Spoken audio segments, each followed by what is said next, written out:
Le ministre congolais des Ressources hydrauliques et électricité, son homologue burundais et la secrétaire d'État rwandaise en charge de l'eau et de l'énergie ont visité la centrale hydroélectrique de Ruzizi 2C à l'issue de la 7e et de la 20e réunion des assemblées générales extraordinaires de l'énergie de Grand Lac. Edith Chala, sous le commentaire de Georges Frédéric Ndibou.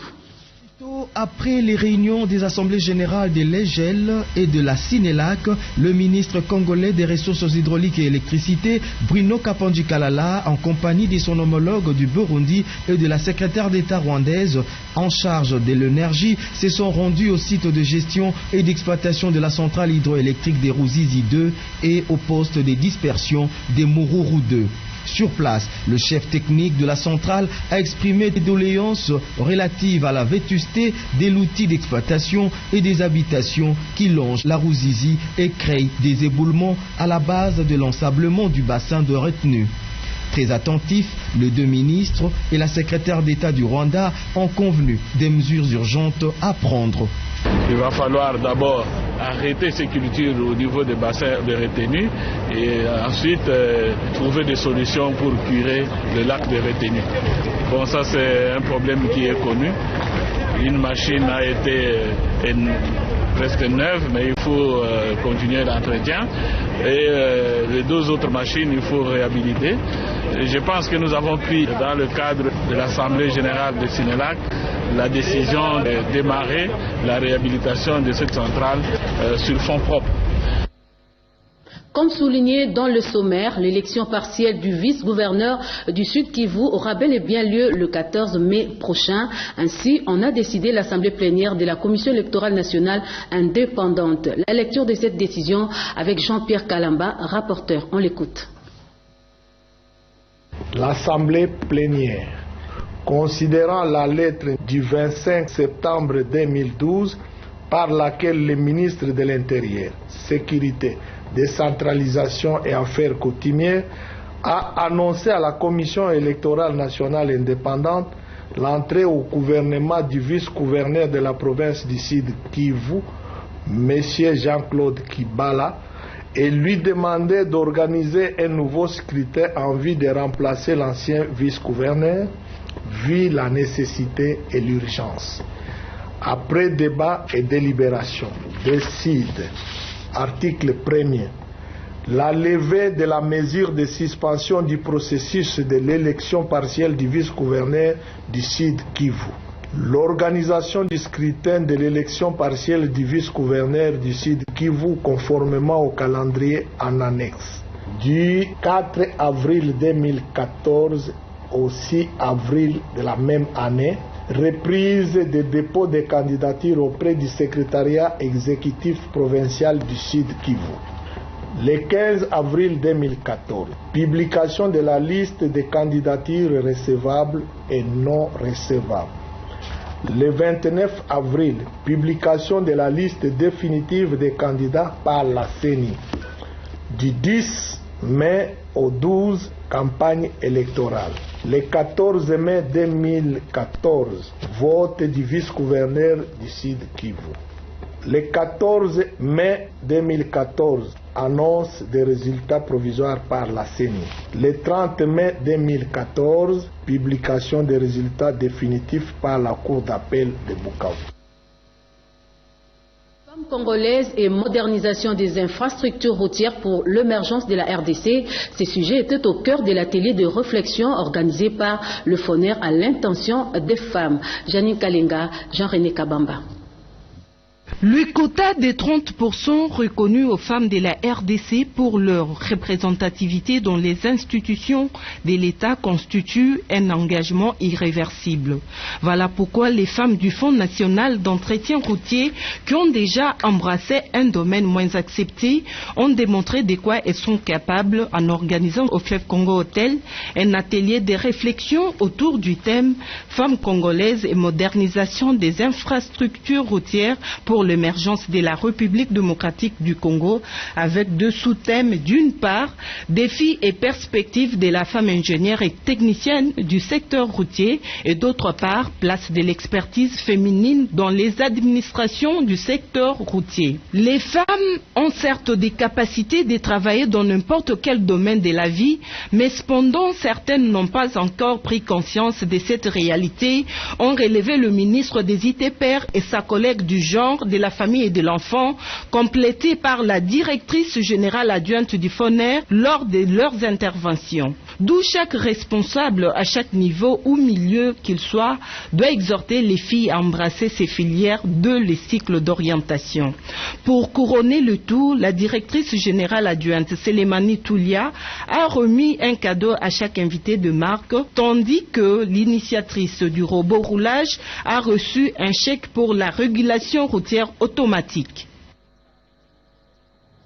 Durant leur séjour à Genève, en Suisse, les ministres du genre et de la justice ont été reçus en audience par le haut-commissaire des Nations Unies aux droits de l'homme. La rencontre a porté sur le soutien de cette agence des Nations Unies dans la lutte contre les violences sexuelles en République démocratique du Congo. Grâce Maosso. Nous avons fait part des observations incohérentes contenues dans le rapport produit par le Bureau conjoint des Nations Unies, qui sera bientôt publié, qui ne ressort pas les avancées observées et qui ressort des généralisations sur certaines situations d'exception. Si nous voulons citer le cas des Minova, c'est un groupe d'indisciplinés. Ce n'est pas pour autant qu'il faut généraliser parce qu'il y a un travail très sérieux qui est en train d'être fourni au sein d'un FARDC, un travail de moralisation, un travail de sensibilisation, et il y a d'autres rapports qui témoignent que le comportement a beaucoup changé au sein des FARDC en rapport avec les questions de violences sexuelles. Nous avons également fait part au commissaire des Nations Unies pour les droits de l'homme l'engagement du président de la République à éradiquer les violences sexuelles. Il y a beaucoup d'avancées qui méritent d'être soutenues. Nous avons besoin du soutien des Nations Unies, mais nous avons également besoin que les Nations Unies reconnaissent le travail qui est fait, la volonté politique qui est là. Parce que, comme vous savez, le Premier ministre Matata Ponyo a signé le 30 mars 2013 un communiqué conjoint avec la représentante spéciale du secrétaire général des Nations Unies sur les violences sexuelles.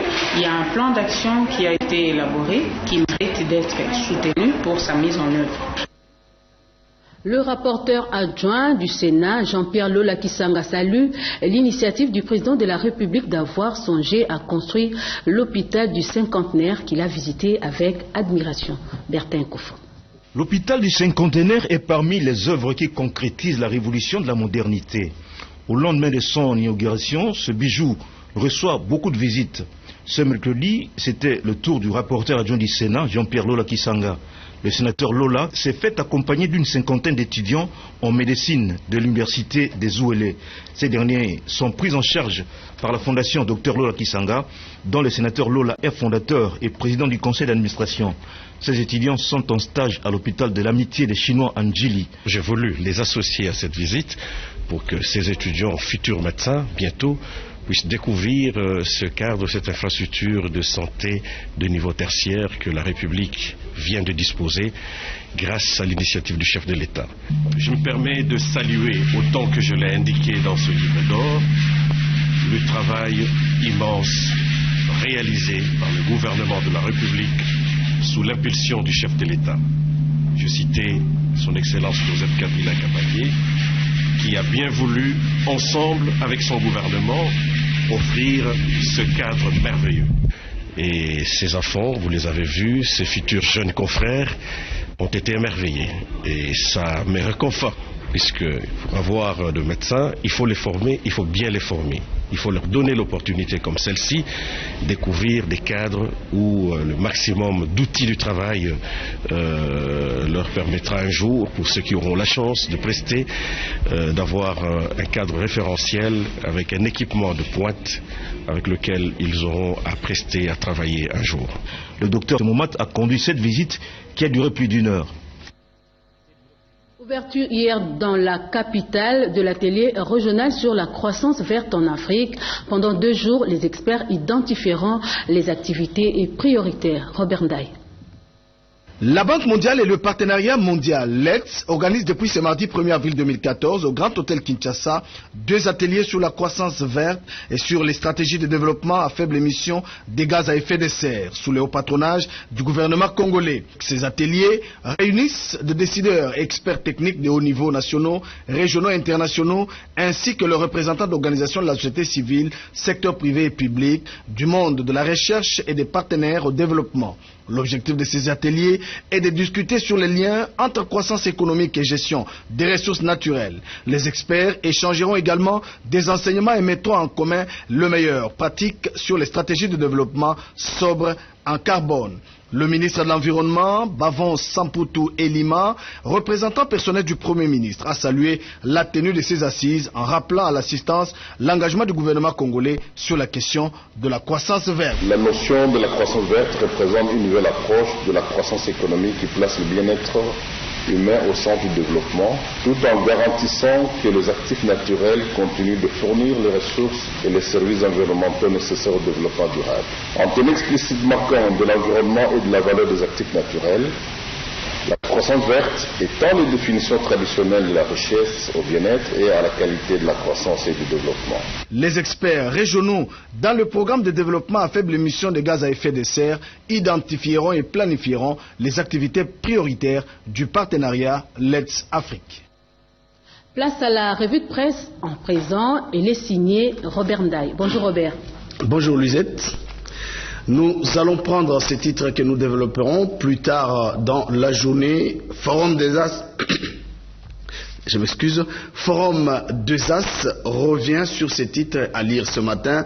Rutshuru, qu'est-ce qui fait courir Museveni? Le journal précise que la conférence internationale de la région de Grand Lac, l'Union africaine et toute la communauté internationale, tous ses partenaires sont interpellés. La situation qui se passe à Rutshuru risque de passer au compte pertes et profits. L'occupation par les UPDF des 3 collines juteuses d'Embiza, territoire de Rutshuru à 100 km de Goma, la métropole du Nord Kivu, mais selon le journal, le choix de ces 3 sites n'est pas fait au hasard par l'état-major des UPDF. C'est que l'Ouganda n'apprécie pas la fragile stabilité qui pointe à l'horizon avec le démantèlement du mouvement M23 et puis le ZADF et qui permet au gouvernement congolais d'installer son autorité sur l'étendue du territoire national. La prospérité revient ce matin sur la révision constitutionnelle. Opposition, Steve Mbikaï prédit l'échec. C'est une fâche de l'opposition qui rejette sans embâche toute l'idée de révision constitutionnelle et surtout 2 articles verrouillés de la Constitution avant l'épuisement du processus électoral de 2011. L'avenir quotidien titre ce matin: le gouvernement exige une enquête sur le naufrage du lac Albert. Merci Robert pour cette revue de presse. On poursuit ce journal. La commune de Makala existe depuis 1968. Elle vient donc de célébrer ses 46 ans d'existence. Reportage.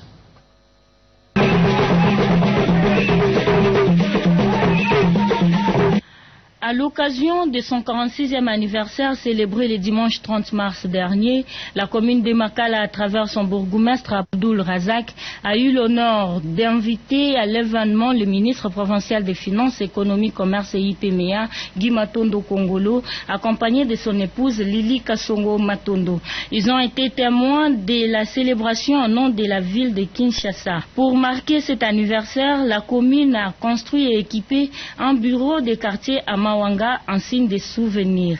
Au cours de cette cérémonie, le bourgmestre a retracé l'historique de sa commune et a loué la collaboration qui existe entre la ville et les communes dans le secteur des finances. Avant l'inauguration du nouveau bureau, le ministre Guy Matondo a félicité la commune qui occupe la première place en termes de mobilisation des recettes.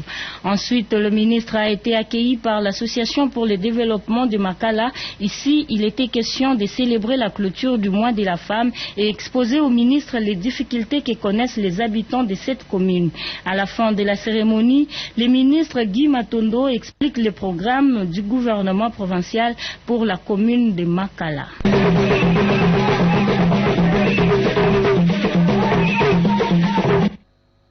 Ferme complètement cette édition d'information. Merci à Julio Piana qui a concouru à sa rédaction. Evelyne Ikulama l'a réalisé au nom de toute l'équipe technique qui nous a tenu compagnie tout au long de cette édition d'information. Je vous dis merci à vous tous de l'avoir été. Au revoir.